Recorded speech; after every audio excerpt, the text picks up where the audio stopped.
नमस्कार साथियों, जय हिंद। कैसे हो आप लोग? आशा करता हूँ आप लोग अच्छे होंगे। आज मैं आप लोगों के लिए लेके आया हूँ फिर से एक नई क्लासेस। आज उस क्लास के अंदर डिस्कस करेंगे हम यांत्रिकी के बारे में और गुरुत्व के अधीन गति किस प्रकार की होती है। यांत्रिकी क्या होती है और गुरुत्वाकर्षण के अधीन किसी भी वस्तु या व्यक्ति की स्थिति क्या होती है, उसकी गति कैसे होती है, आप लोग जानते हैं। सबसे पहले हम यांत्रिकी के कुछ 10-11 क्वेश्चन हैं, उनको सबसे पहले डिस्कस करेंगे। उसके बाद हम गुरुत्व की अधीन गति को लेकर के आएंगे। आप लोगों के लिए मैं आज के लिए केवल 30 क्वेश्चन लेके आया हूँ और वो question MPPSC, railway, SSC, GD, किसी भी व्यापम, चाहे रीट एग्जाम में, चाहे आरपीएससी हो, चाहे बिहार पीएससी हो, कोई सा भी सिर्फ यूपीपीसीएस हो, किसी भी एग्जाम पॉइंट ऑफ व्यू की दृष्टि से काफी मोस्ट इंपोर्टेंट क्वेश्चन होने वाले। तो गाइस, सबसे पहले हम डिस्कस करेंगे वॉशिंग मशीन। वॉशिंग मशीन जो होती है, कपड़ा धोने की मशीन होती है, वो किस बल पर कार्य करती है? उसको बोलते हैं अपकेंद्रीय बल। कौन सा बल होता है दोस्तों?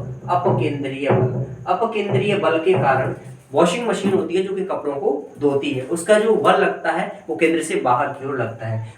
प्रक्षालन मशीन किसे कहते हैं? आप लोग जब इस नाम को सुनकर के काफी हतप्रभ रह जाते होंगे, क्योंकि जो प्रक्षालन जो मशीन होती है उसको हम वॉशिंग मशीन के नाम से ही जानते हैं। इसलिए प्रक्षालन मशीन कभी भी आ जाए तो, या वॉशिंग मशीन आ जाए तो डायरेक्ट आपका आंसर होगा कि प्रक्षालन मशीन या वॉशिंग मशीन किस बल पर काम करती है। योर आंसर इज दैट अपकेंद्रीय बल, राइट। सेंट्रीफ्यूगल नहीं होता है, डिसेंट्रीफ्यूगल होता है, मतलब केंद्र से बाहर की ओर। अब हम बोलते हैं बल विस्थापन और वेग। बल विस्थापन और वेग कैसी राशि होती है? ये सदिश राशि होती है। बल विस्थापन वेग हमेशा कैसी राशि होती है? सदिश राशि होती है। ये संवेग कब है? संवेग। संवेग है, एक है बल। बल का फॉर्मूला क्या होता है? द्रव्यमान गुणा त्वरण। द्रव्यमान गुणा त्वरण। द्रव्यमान गुणा त्वरण। संवेग का जो फॉर्मूला होता है उसको आप कमेंट बॉक्स में लिखिएगा, ये संवेग का फॉर्मूला क्या होता है, वो आपके लिए दे रहा हूँ होमवर्क में। अब आप बताइए ऊर्जा संरक्षण का आशय। ऊर्जा संरक्षण का आशय दोस्तों वो आशय से है जिसमें ऊर्जा को तो न तो हम नष्ट कर सकते हैं, ना ही ऊर्जा को हम बना सकते हैं। तो ऊर्जा संरक्षण से आशय है ऊर्जा को न तो नष्ट किया जा सकता है, ना ऊर्जा को प्रोड्यूस किया जा सकता है। ये ऊर्जा संरक्षण का लॉ हमें कहता है। हवाओं की ऊर्जा हमेशा जो होती है वो, उससे हमें कौन सी ऊर्जा प्राप्त होती है? उनसे हमें गतिज ऊर्जा प्राप्त होती है। हवाओं की ऊर्जा से हमें कौन सी ऊर्जा प्राप्त होती है? गतिज ऊर्जा प्राप्त होती है।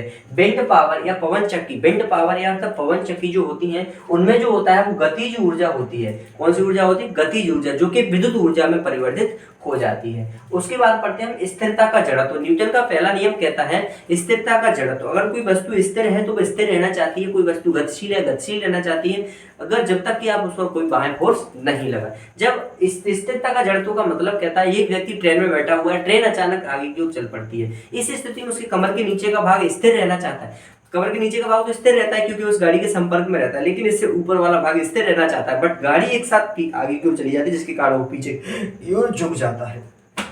यही स्थिति स्थिरता का जड़त्व कहलाती है। अब उसमें लिखा हुआ है कि बर्फ पर चलना कठिन है, बर्फ पर चलना कठिन है किंतु सड़क पर नहीं। What is the reason? क्योंकि देखो बर्फ के अंदर जो घर्षण होता है ना वो बहुत कम होता है, जबकि सड़क पर घर्षण बहुत ज्यादा होता है। इस कारण बर्फ पर चलना कठिन होता है किंतु सड़क पर चलना आसान होता है। नेक्स्ट बात करते हैं त्वरण का फॉर्मूला क्या होता है। त्वरण का मतलब होता है v minus you upon T, जहां पर v अंतिम वेग होता है, u प्रारंभिक वेग होता है और t समय होता है। a एक्सीलरेशन इज इक्वल त्वरण कहलाता है। उसके बाद हम पढ़ते हैं गुरुत्वाकर्षण का नियम। गुरुत्वाकर्षण का नियम जो होता है वो आइजैक न्यूटन ने दिया था। आप लोगों को एक बारे में कहानी सी बता देता हूँ। एक बार जो न्यूटन जी थे एक बगीचे में बैठे हुए थे, एक फल जो है ऊपर से टपक के आया और उन्होंने देखा कि सारा फल ऊपर से नीचे क्यों आया, नीचे से ऊपर क्यों नहीं गया, क्या कारण है। इस स्थिति पर उन्होंने अवलोकन किया और उन्होंने फाइनल गुरुत्वाकर्षण का नियम प्रतिपादित किया। हाँ, एक चीज और है, उनसे पहले भी ब्रह्मगुप्त ने गुरुत्वाकर्षण के बारे में बता दिया था।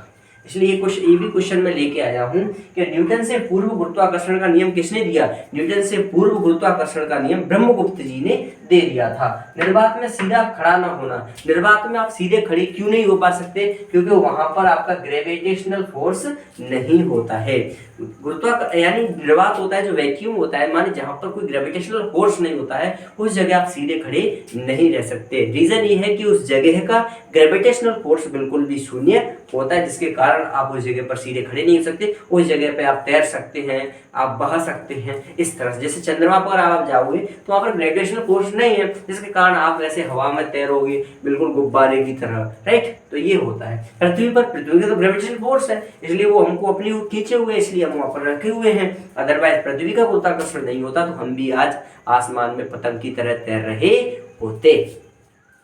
नेक्स्ट है कि लकड़ी, लोहे और मोम को अगर एक साथ गिराया जाए, एक लकड़ी का टुकड़ा, एक मोम का टुकड़ा, एक लोहे का टुकड़ा, अगर निर्वात में हम इन तीनों चीजों को एक साथ गिराएं, निर्वात का मतलब वैक्यूम, जहां पर ना तो ग्रेविटेशनल फोर्स है ना कुछ है, इस स्थिति में तीनों टुकड़े एक साथ पृथ्वी पर गिरेंगे, एक साथ कहीं भी चंद्रमा पर गिरेंगे, जहां से भी आप जिसको भी गिराओ, लेकिन क्षेत्र हमेशा कैसा होना चाहिए, निर्वात होना चाहिए, वैक्यूम होना चाहिए। चंद्रमा पर वजन 1/6 होता है। अगर मान लो आप यहां, जैसे मान लो आपका वजन पृथ्वी पर 36 किलो है, आपका वजन पृथ्वी पर 36 किलो, अगर आप चंद्रमा पर जाओगे तो वहां 1/6 हो जाएगा, यानी आप में 6 केजी वजन रह जाएगा। सिर्फ कितना केजी वजन रह जाएगा, 6 केजी वजन रह जाएगा। नेक्स्ट हम बात करते हैं पिंड का भार। पिंड का भार सबसे अधिक कहां पर होता है, पिंड का भार सबसे ज्यादा होता है ध्रुवों पर, सबसे ज्यादा पिंडों का भार ध्रुवों पर होता है। ध्रुव दो ही है, एक नॉर्थ पोल एंड एक साउथ पोल। दूसरी बात करते हैं मानव शरीर का भार सबसे अधिक कहां होता है, मानव शरीर का भी भार सबसे अधिक ध्रुवों पर ही होता है। गाइस सर मैंने इसमें टोटल क्वेश्चन लिखे हुए हैं, आंसर मैं खुद आपके अपने मुंह से दे रहा हूँ, आप जहां पढ़ोगे आपको आंसर कहीं नहीं दिखेगा, पूरा क्वेश्चन का आंसर मैं खुद दे रहा हूँ, राइट। और रेडियम की खोज किसने की, रेडियम की खोज मैडम क्यूरी ने की थी। पेनिसिलियम की खोज अलेक्जेंडर फ्लेमिंग ने की थी। एक्सरे की खोज डब्ल्यू.बी. रॉन्जन ने की थी। एंड जिनको डब्ल्यू.बी. रॉन्जन को फिजिक्स में पहले नोबेल पुरस्कार मिला था, फर्स्ट नोबेल पुरस्कार जो कि फिजिक्स में एक्सरे की खोज के लिए डब्ल्यू.बी. रॉन्जन को दिया गया था। चेचक की खोज भी एडवर्ड जेनर जी ने की थी। एंड लिफ्ट में बैठे हुए व्यक्ति को भार कम लगता है, लिफ्ट में अगर कोई व्यक्ति बैठा हुआ है उसको अपना भार कम लगता है, उसकी कंडीशन क्या है, उसकी कंडीशन ये है कि जब कोई लिफ्ट त्वरित गति से ऊपर जा रही होती है, उस स्थिति में उस व्यक्ति को लिफ्ट में अपना भार बहुत कम मालूम चलता है। लोलक घड़ियां गर्मियों में सुस्त हो जाती हैं। लोलक घड़ियों की गर्मियों में सुस्त होने के पीछे एक रीजन होता है, क्योंकि गर्मियों में उनकी जो उनके मॉलिक्यूल्स होते हैं वो दूर दूर चले जाते हैं, जो लोलक होता है उसकी क्या है लंबाई बढ़ जाती है, जिसके कारण गर्मियों में लोलक की बहने की स्पीड जो है स्लो हो जाती है, क्योंकि गर्मियों में थोड़ी लंबाई बढ़ जाती है और लंबाई बढ़ने के कारण उसका आवर्तकाल भी कम हो जाता है। पृथ्वी का पलायन वेग, पृथ्वी के पलायन वेग की अगर बात की जाए तो 11.2 किलोमीटर पर सेकंड पृथ्वी का पलायन वेग है। पलायन वेग का मतलब होता है कि जब किसी वस्तु को हम 11.2 किलोमीटर पर सेकंड की गति से जब हम ऊपर फेंकते हैं तो वस्तु कभी पृथ्वी पर वापस नहीं आ सकती है। रीजन ये है क्योंकि पृथ्वी के गुरुत्वाकर्षण वो शक्ति को पार कर जाती है। जितने भी रॉकेट्स वगैरह होते हैं या सैटेलाइट्स को लॉन्च करते हैं तो पृथ्वी के पलायन वेग से ज्यादा स्पीड से वो फ्लो करते हैं, जिसके कारण वो दोबारा पृथ्वी पर वापस नहीं आ पाते। अब हम बात करेंगे कि 8 किलोमीटर सेकंड से अगर किसी चीज को फेंके तो क्या होगा। 8 किलोमीटर पर सेकंड की स्पीड से अगर किसी चीज को ऊपर फेंके तो क्या होगा, क्वेश्चन ये पूछ रहा है। इसका जवाब होगा भाई, जब पृथ्वी का पलायन वेग ही 11.2 किलोमीटर पर सेकंड है, अगर आप उसको 8 किलोमीटर पर सेकंड के हिसाब से उस चीज को फेंक रहे हो, मान लो इस स्केल को मैंने 8 किलोमीटर पर सेकंड के स्क्वायर से इसको पर सेकंड 8 किलोमीटर पर सेकंड के हिसाब से मैंने इसको फेंका, तो भाई पृथ्वी का पलायन वेग तो 11.2 किलोमीटर है। अगर पृथ्वी से कोई चीज को 11.2 किलोमीटर पर सेकंड की गति से फेंकेंगे तब जाके ये पृथ्वी से बाहर जा पाएगी, अन्यथा 8 किलोमीटर पर सेकंड अगर आप फेंकोगे फिर भी ये वापस आ जाएगी।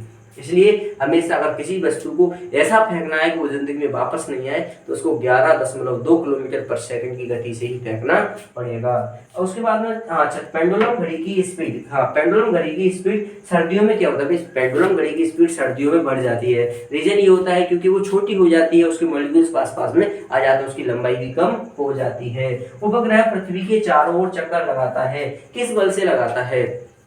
जो सैटेलाइट्स होते हैं वो पृथ्वी के चारों ओर चक्कर लगाते हैं, क्योंकि केंद्राभिमुखी बल लगता है, सेंट्रीफ्यूगल फोर्स लगता है, जिसके कारण वो सेंटर अर्थात केंद्र की ओर पृथ्वी की ओर आकर्षित होते हैं और पृथ्वी की कक्षा में पृथ्वी का चक्कर लगाते रहते हैं। अंतरिक्ष यान से जब सेब छोड़ा जाता है, वो कह रहा है कि जब अंतरिक्ष यान से अगर आप कोई सेब छोड़ेंगे, कोई फल छोड़ेंगे, मान लो कोई अंतरिक्ष यान है, स्पेस में घूम रहा है, और अगर आप उससे कोई भी वस्तु बाहर फेंकते हैं, सेब फेंकते हैं, तो वो भी उस अंतरिक्ष यान के साथ साथ घूमने लग जाएगा, वो पृथ्वी पर नहीं गिरेगा। गाइस आज ये सारी चीज मैंने आप लोगों को बताई, काफी कम समय में ये 30 चीज मैंने आप लोगों को बता दी। आई होप आप लोगों को ये सारा कुछ समझ में आया होगा। वॉशिंग मशीन, बल विस्थापन वेग, बल, ऊर्जा संरक्षण का नियम, हवाओं की ऊर्जा कैसी होती है, स्थिरता का जड़त्व क्या होता है, बर्फ पर चलना कठिन है जबकि सड़क पर चलना आसान क्यों होता है, ये सारी चीज़, गुरुत्वाकर्षण का नियम किसने दिया, न्यूटन से पूर्व गुरुत्वाकर्षण किसने बताया, एंड निर्वात में सीधा खड़ा न होना ये किसका कारण है, लकड़ी, लोहे, मोम को निर्वात में एक साथ फेंके तो क्या स्थिति बनेगी, चंद्रमा पर वजन जो है 1/6 होता है पृथ्वी की तुलना में, पिंड का भाग सबसे ज्यादा ध्रुवों पर होता है, मानव शरीर में सबसे अधिक बार भी ध्रुवों पर होता है, रेडियम की खोज मैडम क्यूरी ने की थी, एंड पेनिसिलिन की खोज लेग्रैंड फ्लेमिंग ने की थी, एक्सरे की खोज डब्ल्यू बी रॉन्सन ने की थी, एंड चेचक की खोज एडवर्ड जिनर ने की थी। लिफ्ट में बैठे हुए व्यक्ति को भार कब मालूम पड़ता है, जब लिफ्ट त्वरित गति से ऊपर जा रही होती है। लोलक घड़ियां गर्मी में सुस्त हो जाती है क्योंकि उनकी लंबाई बढ़ जाती है। पृथ्वी का फ्लाइंग वेग जो है 11.2 किलोमीटर पर सेकंड होता है। 8 किलोमीटर सेकंड से अगर किसी चीज को ऊपर फेंके जाएंगे फिर भी वो वापस पृथ्वी पर आ जाएगी। चंद्रमा का फ्लाइंग वेग जो होता है 2.4 किलोमीटर पर सेकंड होता है। चंद्रमा पर अगर आप किसी वस्तु को 2.4 किलोमीटर पर सेकंड के हिसाब से फेंकोगे तो द्वारा चंद्रमा पर वापस नहीं आएगी, अगर इससे कम फेंका तो वो चंद्रमा पर वापस आ जाएगी। पेंडुलम की घड़ी की स्पीड जो है सर्दियों में बढ़ जाती है। रीजन ये है कि वो मॉलिक्यूल जो पेंडुलम होता है उसके मॉलिक्यूल पास पास आ जाते हैं और उसकी पेंडुलम की जो लंबाई होती है वो घट जाती है क्योंकि गर्मियों में बढ़ जाती है, इसलिए उसकी स्पीड भी सर्दियों में ज्यादा हो जाती है। उपग्रह पृथ्वी से चारों ओर चक्कर लगाता है किस बल से, केंद्राभिमुखी बल, सेंट्रीफ्यूगल फोर्स होता है। अंतरिक्ष यान से सेव छोड़ा जाता है। अंतरिक्ष यान में अगर आप किसी वस्तु को फेंक देंगे तो अंतरिक्ष के साथ साथ ही उस स्पेस के साथ साथ ही या जो उस रॉकेट्स के साथ साथ ही वो घूमेगी, उस सैटेलाइट के साथ साथ घूमेगी, वो पृथ्वी पर वापस कभी भी नहीं आ सकती, राइट। तो आई होप आप लोगों को आज का वीडियो मेरा पसंद आए तो वीडियो को लाइक करना, शेयर करना, कमेंट करना। मिलता हूँ आपसे फिर कल नेक्स्ट वीडियो में, तब तक के लिए बाय बाय, जय हिंद, नमस्कार।